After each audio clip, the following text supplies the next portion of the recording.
So let's start.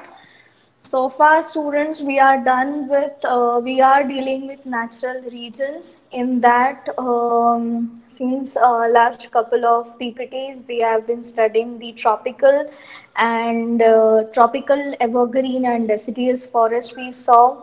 Before that, we understood what are natural regions, what is meant by biome, and then we saw the different spheres or the zones on the Earth's surface, and we have started studying the zones in detail, like all the natural Ma'am, we regions, the natural regions of this zones. So first we saw temperate evergreen, tropical evergreen forest, tropical deciduous forest we saw.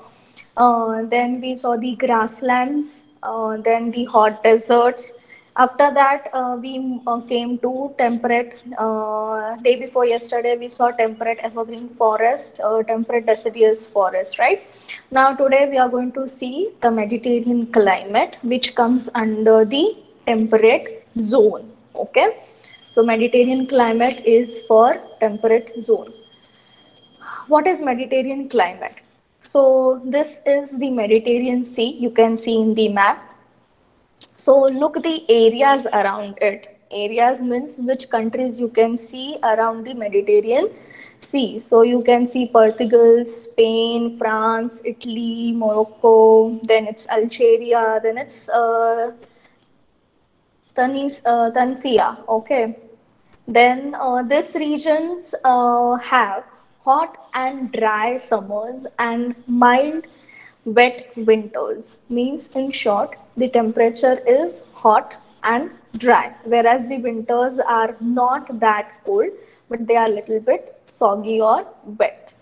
This type of climate is called the Mediterranean climate. Now you can see that Mediterranean climate is given the name after the Mediterranean Sea. So we all know that the areas around the sea or the places around the sea have a humid climate, right? Means in the daytimes and during summer you feel very hot, right? And the air or the wind is very dry, whereas in winter or during night it become little bit cold. Okay, little bit you feel a pleasant breeze going on. Okay, so this type of climate is called as Mediterranean climate. These are places around the world that have these kind of climate. So these are the places all over the world where you can find Mediterranean climate. The climate is really great, and so these are excellent places to live in. So the Mediterranean climate is considered to be one of the great climates, and the places where you find this kind of climate are excellent to live in. A lot of different kinds of trees are naturally found here. So the trees found here are not grown by man, or there is no human interference, but they are naturally grown. That is the peculiarity of these places. There are evergreens, deciduous trees, fruits trees, shrubs, herbs, and grasses. So you can find all types of plants that you can see in Mediterranean climate. However, most of the natural trees have been cleared for agriculture. For agriculture purposes, these trees have been cleared, or the land has been cleared to do the farming activity. So the trees which are grown here are naturally found, and for farming activity, these trees have been cleared, or that land has been cleared. Wheat, pulses, and vegetables are grown around this region. So in farming, what type of crops they grow? So they grow wheat, they grow pulses, and different vegetables are grown in this region. Olives, figs, and lemons are grown on a large scale too. These three things you all know, that what are olives, figs, and lemons. So they are grown in large scale because this kind of trees need a lot of, you can say, a proper sunlight they need, as well as they need water too. Grapes are also grown widely here. There is hardly any wildlife here because the trees have been cleared for farming activities. So ultimately you cannot find animals where there is human settlement. Okay, so hardly any wildlife has been found in Mediterranean climate. Moving towards the next, we are going to start with temperate grasslands. Okay, like we saw in the tropical, that we had grasslands and hot deserts. Now we in temperate zone also we have grasslands. So we'll see how the grasslands are in the temperate zone. These are large plains of grasslands in the temperate zone. Now you all know that what plains are. What are plains, student? Can anyone answer this question? What are plains? You might have heard about the mountains, plateau, plains. So what are plains? So plains are the flat and open piece of land. Very good, Akhilan. Nice. So the temperate grasslands are the large plains where you can see the grassland in the temperate zone. Means they have patches and patches of flat lands where you can see tall grasses. Okay, we know that what are grasslands, right? So the temperate grasslands, in that we have huge patches of flat land which we call as plains. Okay, as you can see, they are mostly in the interior region of the continents, right? So if you see, you can see this kind of grasslands in the interior side. They are not towards the outskirts of the continents, they are towards the inside. Okay, inside the continents. The seasons are extreme here. Extreme means if it is cold, then it is very, very, very cold. If it is hot, then it is very, very hot. Okay. So, but you know the temperate lies between the tropical and frigid zone. So obviously we can understand that they might not be that cold. Okay. So if you see, but they come between the, and they are near to the frigid zone. In winter, it becomes freezing cold, but in summer, it is very, very hot. It is sweltering hot in the summer.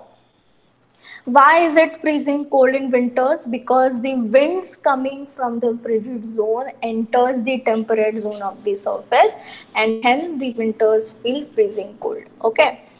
Most of the rain falls as snow in the winter, so the soil stays moist. Temperate grasslands have the most fertile soil in the world.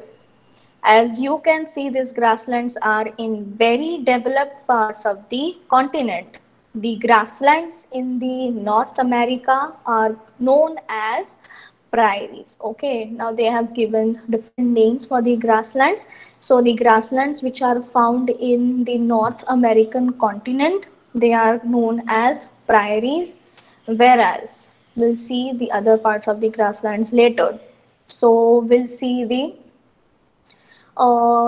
speciality of prairies or the North American grasslands. So a lot of mechanized farming happens in these grasslands. We knew that in the Mediterranean climate, in these grasslands, there is mostly agricultural activity carried out. So you can see that a lot of mechanized farming happens in these grasslands. They are known as wheat granaries of the world. So these mechanized farming has been or been carried out since so many years, and it has been so famous that they are called as the wheat granaries. Means a lot of wheat production is done in this grasslands or in these parts. Okay, so that's why they are known as wheat granaries of the world. The prairies cover some part of USA and some parts of Canada. The region is mostly flat. There are not many trees and the grasses is almost 2 meter high. As there are no mountain barriers, A local wind called Chinook blows here. It's a very warm wind that blows in winter and melts the ice. The locals say Chinook means ice eater. A strong Chinook can make 1 foot of snow disappear in one day. The trees found in temperate grasslands are willows, elders, and poplars. You can see what kind of trees these are. One of the main crops of the prairies is corn. Potatoes, soybean, and alfalfa are grown here.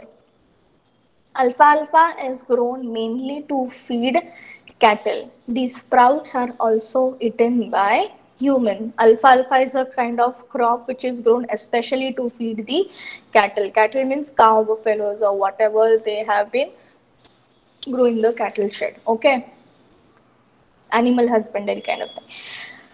Then the animals here have adapted to the windy environment with very few trees.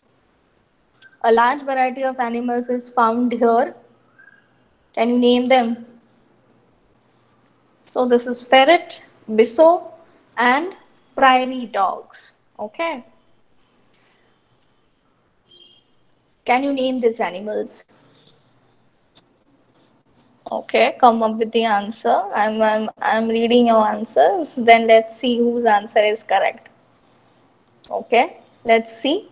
It's mole. Mole are kind of animals which dig into the ground and finds or eats the insects or the worms which are found in the ground. Okay, so especially they are the anteaters and the insects found in the ground.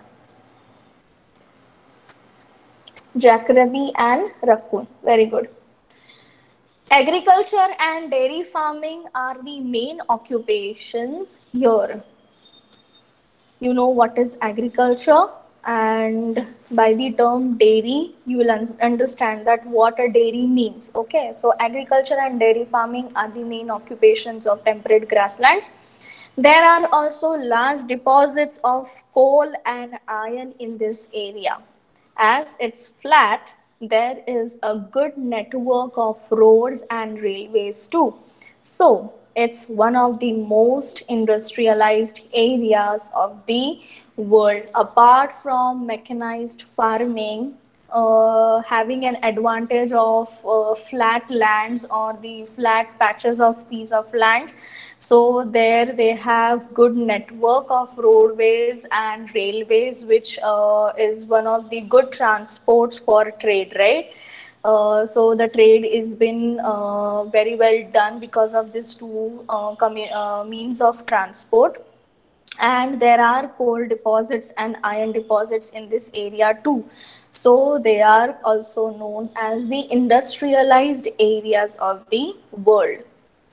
The grasslands of South Africa. Now that was all about North American grasslands. Now the grasslands of South Africa are called as velds.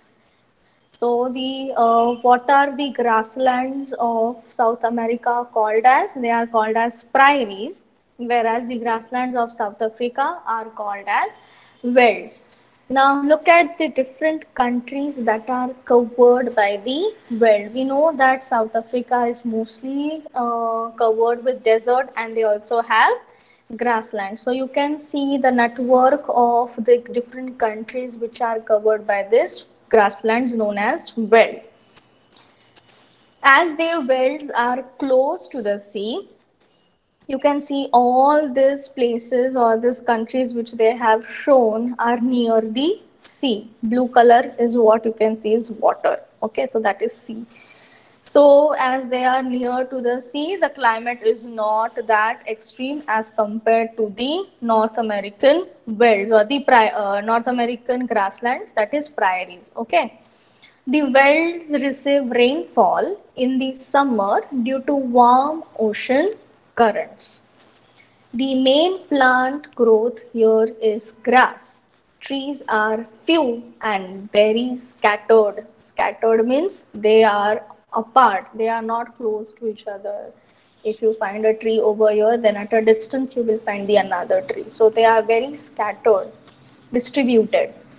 Animals like cheetah, lions, leopards, and kudu are mainly seen here. The soil is not very fertile, so the main occupation here is not agriculture. Cattle rearing and agriculture are the main occupations of the people. Where land is fertile, cash crops like tobacco, sugarcane, and cotton are grown. You all know what cash crops are, right, students? You have already studied them in fifth standard. Yes, the crops which are grown to earn more money are called as cash crops. Yes or no? Am I right, students? Okay. There are lots of minerals here. Rosenborg is the gold capital of the world. Now there are different minerals deposits are found here. Whereas the Rosenborg is the capital, gold capital of the world. Can you say why it is called as gold capital of the world? Can you say so why it is called gold capital? Can you think about something by the name? Why they might have given that title to Rosenberg? Very good, Chinmay. It produces most amount of gold ore, right? Means a lot of gold deposits is found in Rosenberg, and most of the gold deposits are found all over the world in Rosenberg. So that's why it is called as gold capital of the world. Okay. Yes. Kimberley is famous for its diamond mines. Okay, now we all know that the minerals are found. So different types of minerals will be different types of mineral deposits are found. So one of them is gold. Then the other mine is diamond. So Kimberley is famous for its diamond mines. I hope you have understood so far. If you like our videos, do share them and subscribe to our channel. If you want awesome quizzes, write to us. Keep watching and keep learning with Walnut.